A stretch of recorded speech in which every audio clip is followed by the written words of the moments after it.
Good evening to everyone, and welcome to our new video lesson. Today I will speak about gravity and magnetic software, ZondGM2D. It can be used for 2D interpretation of gravity and magnetic data. So I'll speak about some new and improved function, and I'll just show you several examples. So gravity and magnetic data is potential data, so there is very strong equivalence, and it is always necessary to have some a priori information, because inversion 2D or 3D is just a black box and never give you true result without a priori information or constraints and everything. So Zond as GM2D software suggests you a lot of functions to add these constraints and a priori informations. But it also has some functions which do not use it, for example, Euler deconvolution or some probability inversion. They give you a result as is. But it's always good if you have a several absolutely different solution, not based on, for example, on gradient algorithms like inversion, but very, very different. And if you have some ideas about your section, geological ideas, and you see that your results with different methods fits in one place, I think you can trust this place and choose it like a target. So here I have somewhere along the line with gravity and magnetic data.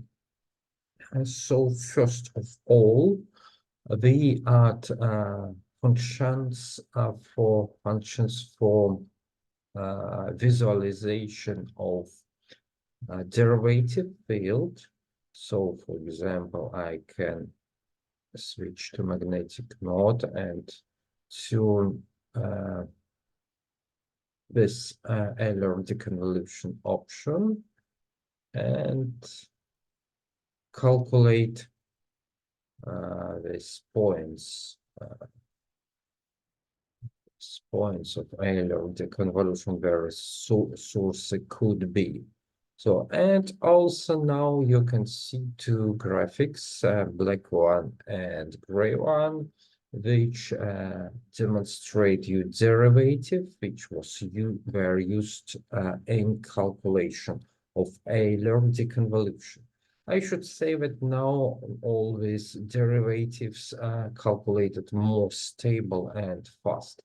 Also, you can see it in different scales if you change gradient option. Here, for example, to 1000, because it's a big step, and recalculate, you can see this derivative for this data in it now has a bigger scale and it's better, it's visible better. So I wouldn't tell about Euler deconvolution, but it depends on window size and type of source, and you can see something here. It's used to feed to some sources, real sources, but we should know type of sources. So it's just a very, very rough approximation. So next one, we have special algorithm for field downwarding. but it's not exactly downwarding of field, it's downwarding of sources. So we can build solutions, standard or norm it to depth and see how result looks like. I will show it for another example. Here, okay, another example, for example, I will take this one, because here I know where my targets is, and I can change, for example, place of targets, recalculate forward problem, and use my calculation as measured data. So now I have these two targets. I'll try this Euler deconvolution. So it's very big scale. I think one. Okay. And I will use another window. You can see here the sources show approximately a position of these targets. So also I can use this downwarding procedures, for example, norm it to depth, and I can see this blue this position of sources. It's also approximate solution, very approximate, but it fits quite good to my sources, so it can be used. Another way, which also different from inversion, is probability inversion. So, for example, I will clear my model to half space, and we'll try to do compact probability inversion. So I will have two sources, two targets here, and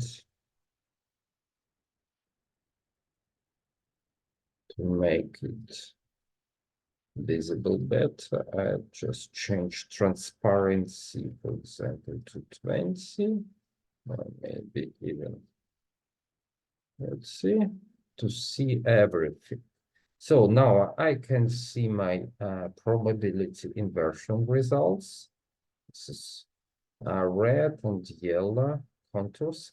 I can see as semi-transparent background, this downwarding sources. It's just the top of this body here, but it's much better. Something wrong here, but I can see it's also in either points. So all these three results show points to this place in the section. So I can use it like place I would trust. Also, of course, I can use inversion and modeling, but this is not I would like to speak about at this video lesson. So let's see another examples. For example, we have some gravity data, modeling gravity data. I just would like to show how this procedure works with a different type of data. Well, now I have this gravity result. And it's, if you see on the background, it fits quite good to the body, to the target. Okay, also we improved our reduce to pole operation. I'll show it here. So I have this blue one is magnetic field, and it's actually has a different from pole inclination and declination. And I would like to make it reduced to pole. For this, I just use this function, reduce to pole. It suggests me to choose equivalent layer depth. For example, I choose 1000 meters. And this is all. If I don't like misfit, I can choose another one. But now I just wait a little. Okay, now it's transformed and I can compare. Of course, I have here some anomalies, and it's not so good for this operation to compare how good is it. But this is has very good misfit in the center. But of course, sometimes on the edge of line, it's maybe a little different, but not so much like here. But it's just because I have here this anomalies from inversion. So I will trust reduce to pole procedure more when my model data now. So it looks quite good. Okay, here I also can apply our procedures to some field data. For example, this is a big project, this many lines of gravity data, and I just use this procedure to see how my source looks like this depth.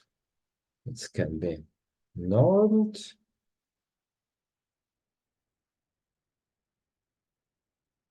or not, but it's quite close to this example. And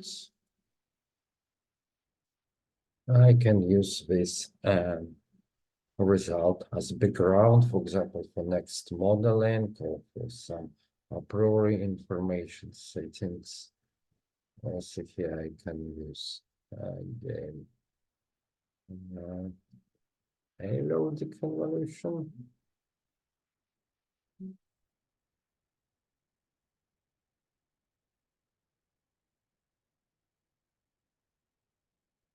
And I can try to do it with different types of sources. So it shows something. I don't know what does it mean, but it's connected to this slope of field, I suppose. So thank you very much, and see you on the next our lessons. Bye bye.